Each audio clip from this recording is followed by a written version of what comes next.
இனிய மண்ணிலிருந்து மார்க்கு 16:15, மத்தேயு 24:14 வசனத்தின்படி இயேசு சீசர்களை நோக்கி, நீங்கள் உலகெங்கும் போய் சர்வ சிருஷ்டிக்கும் சுவிசேஷத்தை பிரசங்கியுங்கள்.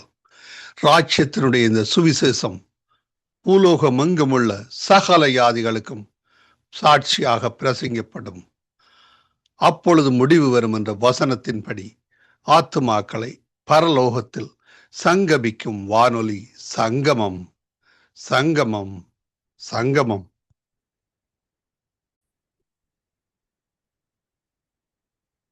எண்ணாகமம் 6ஆம் அதிகாரம். கர்த்தர் மோசேயை நோக்கி, நீ இஸ்ரவேல் புத்திரரோடே சொல்ல வேண்டியது என்னவென்றால், புருஷனாகிலும் ஸ்திரீயாகிலும் கர்த்தர்க்கென்று விரதம் பண்ணி கொண்டவர்களாக இருக்கும்படி நசரேய விரதமாகிய ஒரு விசேஷித்த பொருத்தனையை பண்ணினால், அப்படிப்பட்டவன் திராட்சரசத்தையும் மதுபானத்தையும் விலக்க கடவன். அவன் திராட்சரசத்தின் காடியையும் மற்ற மதுபானத்தின் காடியையும் திராட்சரசத்தினால் செய்த எவ்விதமான பானத்தையும் குடியாமலும், திராட்சை பழங்களையாவது திராட்ச வற்றல்களையாவது புசியாமலும், தான் நசரேயனாய் இருக்கும் நாளெல்லாம் திராட்சை செடி விதை முதல் தோல் வரையில் உள்ளவைகளினால் செய்யப்பட்ட யாதொன்றையும் புசியாமலும் இருக்க கடவன். அவன் நசரேய விரதம் காக்கும் நாளெல்லாம் சவரகன் கத்தி அவன் தலையின் மேல் படலாகாது. அவன் கர்த்தருக்கென்று விரதம் காக்கும் காலம் நிறைவேறும் அளவும் பரிசுத்தமாயிருந்து தன் தலை மயிரை வளரவிட கடவன். அவன் கர்த்தருக்கென்று விரதம் காக்கும் நாளெல்லாம் யாதொரு பிரேத தண்டையில் போகக்கூடாது. அவன் தன் தேவனுக்கென்று செய்த நசரேய விரதம் அவன் தலை மேல் இருக்கிறபடியால், மரணம் அடைந்த தன் தகப்பனாலாகிலும் தாயினாலாகிலும் சகோதரனாலாகிலும் சகோதரியினாலாகிலும் தன்னை தீட்டுப்படுத்தலாகாது. அவன் நசரேயனாய் இருக்கும் நாளெல்லாம் கர்த்தருக்கு பரிசுத்தமாய் இருப்பான். அவன் அண்டையிலே ஒருவன் சடுதியில் மரணம் அடைந்ததினால் நசரேய விரதமுள்ள அவனுடைய தலை தீட்டுப்பட்டதேயாகில், அவன் தன் சுத்திகரிப்பின் நாளாகிய 7ஆம் நாளில் தன் தலைமயிரை சிரைத்து கொண்டு 8ஆம் நாளில் 2 காட்டுப்புறாக்களையாவது 2 புறா குஞ்சுகளையாவது ஆசரிப்பு கூடார வாசலில் ஆசாரியனிடத்தில் கொண்டு வர கடவன். அப்பொழுது ஆசாரியன் ஒன்றை பாவ நிவாரண பலியாகவும் மற்றொன்றை சர்வாங்க தகன பலியாகவும் செலுத்தி, பிணத்தினால் அவனுக்கு உண்டான தீட்டை நிவர்த்தி செய்து அவன் தலையை அந்நாளில் பரிசுத்தப்படுத்துவானாக.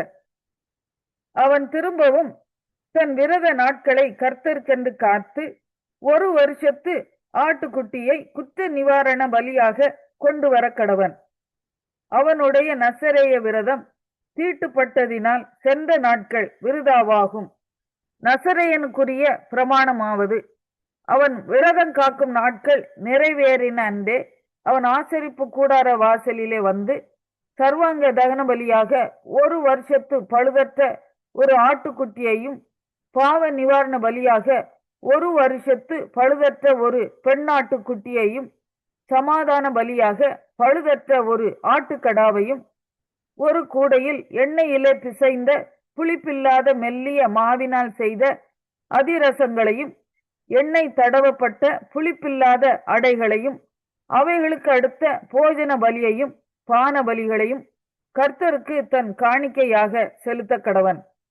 அவைகளை ஆசாரியன் கர்த்தருடைய சந்நிதியில் கொண்டு வந்து அவனுடைய பாவ நிவாரண பலியையும் அவனுடைய சர்வாங்க தகன பலியையும் செலுத்தி, ஆட்டுக்கடாவை கூடையில் இருக்கும் புளிப்பில்லாத அப்பங்களோடும் கூட கர்த்தருக்கு சமாதான பலியாக செலுத்தி, அவனுடைய போஜன பலியையும் பான பலியையும் படைப்பானாக.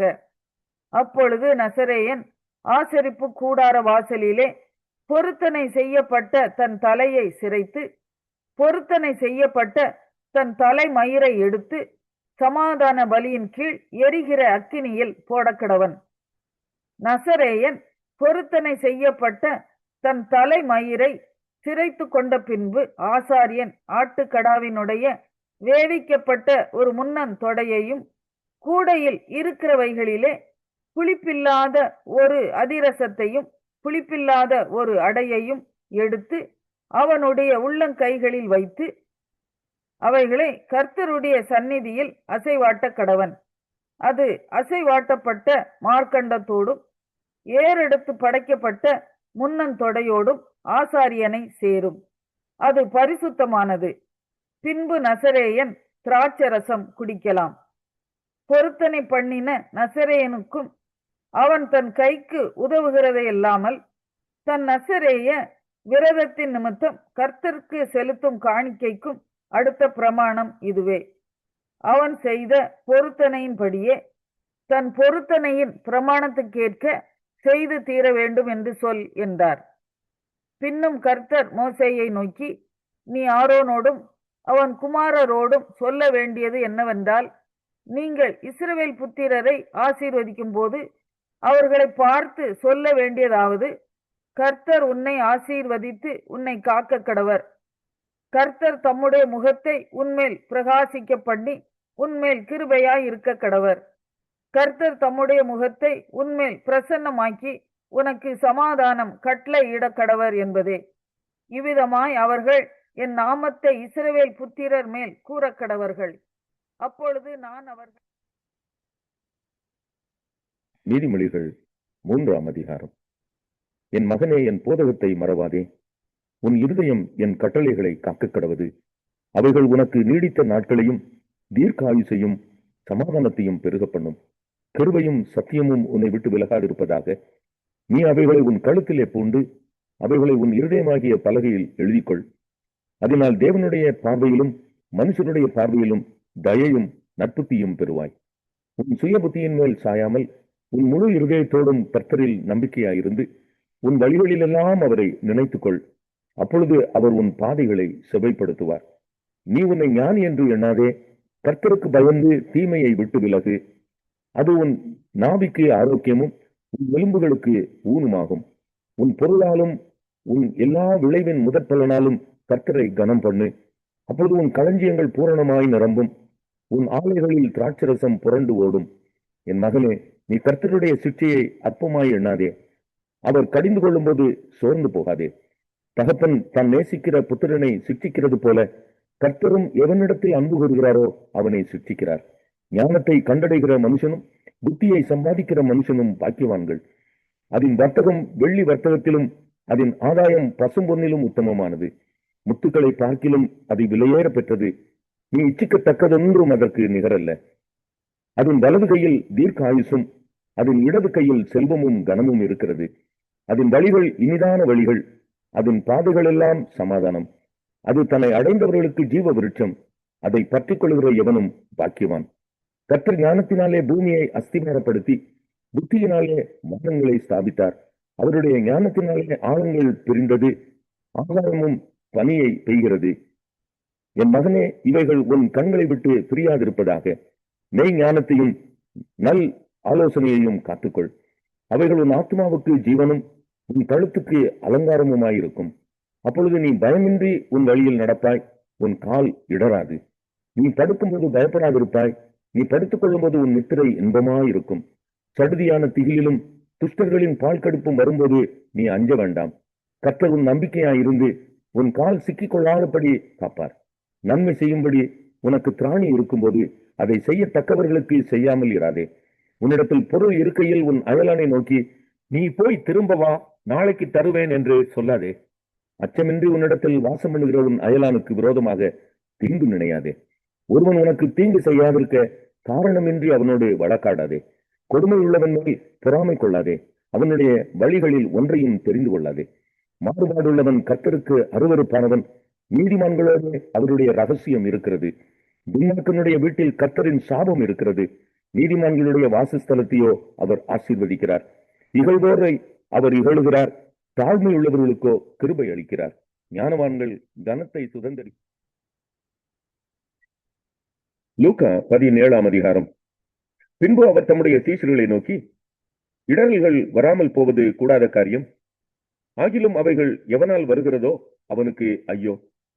அவன் இந்த சிறுவரில் ஒருவனுக்கு இடரல் உண்டாக்குகிறதை பார்க்கிலும் அவனுடைய கழுத்தில் இயந்திரக்கல் கட்டப்பட்டு அவன் சமுத்திரத்தில் தள்ளுண்டு போவது அவனுக்கு நலமாயிருக்கும். உங்களை குறித்து எச்சரிக்கையாயிருங்கள். உன் சகோதரன் உனக்கு விரோதமாய் குற்றம் செய்தால் அவனை கடிந்து கொள். அவன் மனஸ்தாபப்பட்டால் அவனுக்கு மன்னிப்பாயாக. அவன் ஒரு நாளில் 7 தரம் உனக்கு விரோதமாய் குற்றம் செய்து 7 தரமும் உன்னிடத்தில் வந்து நான் மனஸ்தாபப்படுகிறேன் என்று சொன்னால் அவனுக்கு மன்னிப்பாயாக என்றார். அப்பொழுது அப்போஸ்தலர் கர்த்தரை நோக்கி, எங்கள் விசுவாசத்தை வர்த்திக்க பண்ண வேண்டும் என்றார்கள். அதற்கு கர்த்தர், கடுகு விதை அளவு விசுவாசம் உங்களுக்கு உண்டாயிருந்தால் நீங்கள் இந்த காட்டுத்தீ மரத்தை நோக்கி, நீ வேரோடே பிடுங்குண்டு கடலிலே நடப்படுவாயாக என்று சொல்ல அது உங்களுக்கு கீழ்ப்படியும். உங்களில் ஒருவனுடைய ஊழியக்காரன் உழுது அல்லது மந்தை மேய்த்து வயலிலிருந்து வரும்போது எஜமான் அவனை நோக்கி, நீ முன்பு போய் சாப்பிட்டு வா என்று அவனுக்கு சொல்வானோ? நீ எனக்கு சாப்பாடு ஆயத்தம் பண்ணி அறை கட்டிக்கொண்டு நான் போஜனபானம் பண்ணும் அளவும் எனக்கு ஊழியம் செய், அதற்கு பின் நீ புசித்து குடிக்கலாம் என்று அவனுக்கு சொல்வான் அல்லவா? தான் கட்டளையிட்டவைகளை அந்த வேலைக்காரன் செய்ததற்காக அவனுக்கு உபசாரம் செய்வானோ? அப்படி செய்ய மாட்டானே. அப்படியே நீங்களும் உங்களுக்கு கட்டளையிடப்பட்ட யாவற்றையும் செய்த பின்பு, நாங்கள் அப்பிரயோஜனமான ஊழியக்காரர், செய்ய வேண்டிய கடமையை மாத்திரம் செய்தோம் என்று சொல்லுங்கள் என்றார். பின்பு அவர் எருசலேமுக்கு பிரயாணம் பண்ணுகையில் அவர் சமாரியா, கலிலேயா என்னும் நாடுகளின் வழியாக நடந்து போனார். அவர் ஒரு கிராமத்தில் பிரவேசித்த போது குஷ்ட ரோகமுள்ள மனுஷர் 10 பேர் அவருக்கு எதிராக வந்து தூரத்திலே நின்று, இயேசு ஐயரே, எங்களுக்கு இறங்கும் என்று சத்தமிட்டார்கள். அவர்களை அவர் பார்த்து, நீங்கள் போய் ஆசாரியர்களுக்கு உங்களை காண்பியுங்கள் என்றார். அந்தபடி அவர்கள் போகையில் சுத்தமானார்கள். அவர்களில் ஒருவன் தான் ஆரோக்கியமானதை கண்டு திரும்பி வந்து உரத்த சத்தத்தோட தேவனை மகிமைப்படுத்தி அவருடைய பாதத்தருகே முகம் குப்புற விழுந்து அவருக்கு ஸ்தோத்திரம் செலுத்தினான். அவன் சமாரியனாய் இருந்தான். அப்பொழுது இயேசு, சுத்தமானவர்கள் 10 பேர் அல்லவா? மற்ற 9 பேர் எங்கே? தேவனை மகிமைப்படுத்துகிறதற்கு இந்த அந்நியனே ஒழிய மற்றொருவனும் திரும்பி வர காணோமே என்று சொல்லி அவனை நோக்கி, நீ எழுந்து போ, உன் விசுவாசம் உன்னை ரட்சித்தது என்றார். தேவனுடைய ராஜ்யம் எப்பொழுது வரும் என்று பரிசேயர் அவரிடத்தில் கேட்டபொழுது அவர்களுக்கு அவர் பிரதியுத்தரமாக, தேவனுடைய ராஜ்யம் பிரத்யட்சமாய் வராது, இதோ இங்கே என்றும் அதோ அங்கே என்றும் சொல்லப்படுகிறதற்கும் ஏது வராது. இதோ தேவனுடைய ராஜ்யம் உங்களுக்குள் இருக்கிறதே என்றார். பின்பு அவர் சீஷர்களை நோக்கி, மனுஷகுமாரனுடைய நாட்களில் ஒன்றை காண வேண்டும் என்று நீங்கள் ஆசைப்படும் காலம் வரும், ஆனாலும் அதை காண மாட்டீர்கள். இதோ இங்கே என்றும் அதோ அங்கே என்றும் சிலர் உங்களிடத்தில் சொல்லுவார்கள், நீங்களோ போகாமலும் பின்தொடராமலும் இருங்கள். மின்னல் வானத்தின் ஒரு திசையில் தோன்றி மறு திசை வரைக்கும் பிரகாசிக்கிறது போல மனுஷகுமாரனும் தம்முடைய நாளிலே தோன்றுவார். அதற்கு முன்பு அவர் அநேகம் பாடுபட்டு இந்த சந்ததியினால் ஆகாதவன் என்று தள்ளப்பட வேண்டியதாய் இருக்கிறது. நோவாவின் நாட்களில் நடந்தது போல மனுஷகுமாரனுடைய நாட்களிலும் நடக்கும். நோவா பேழைக்குள் பிரவேசித்த நாள் வரைக்கும் ஜனங்கள் புசித்து குடித்தார்கள், பெண் கொண்டு கொடுத்தார்கள். ஜல பிரளயம் வந்து எல்லாரையும் அழித்து போட்டது. லோத்தினுடைய நாட்களில் நடந்தது போலவும் நடக்கும். ஜனங்கள் புசித்தார்கள், குடித்தார்கள், கொண்டார்கள், விற்றார்கள், நட்டார்கள், கட்டினார்கள். லோத்து சோதோமை விட்டு புறப்பட்ட நாளிலே வானத்திலிருந்து அக்கினியும் கந்தகமும் வருஷித்து எல்லாரையும் அழித்து போட்டது. மனுஷகுமாரன் வெளிப்படும் நாளிலும் அப்படியே நடக்கும். அந்த நாளிலே வீட்டின் மேலிருப்பவன் வீட்டில் உள்ள தன் பாண்டங்களை எடுத்துக்கொண்டு போக இறங்காமல் இருக்க கடவன். அப்படியே வயலில் இருக்கிறவன் பின்னிட்டு திரும்பாமலும் இருக்க கடவன். லோத்தின் மனைவியை நினைத்துக் கொள்ளுங்கள். தன் ஜீவனை ரட்சிக்க வகை தேடுகிறவன் அதை இழந்து போவான், இழந்து போகிறவன் அதை உயிர்ப்பித்துக் கொள்வான். இந்த ராத்திரியில் ஒரே படுக்கையில் படுத்திருக்கிற 2 பேரில் ஒருவன் ஏற்றுக்கொள்ளப்படுவான், மற்றவன் கைவிடப்படுவான். திரிகை திரிக்கிற 2 ஸ்திரீகளில் ஒருத்தி ஏற்றுக்கொள்ளப்படுவாள், மற்றவள் கைவிடப்படுவாள். வயலில் இருக்கிற 2 பேரில் ஒருவன் ஏற்றுக்கொள்ளப்படுவான், மற்றவன் கைவிடப்படுவான் என்று உங்களுக்கு சொல்லுகிறேன் என்றார். அவர்கள் அவருக்கு பிரதியுத்தரமாக, எங்கே ஆண்டவரே என்றார்கள். அதற்கு அவர், பிணம் எங்கேயோ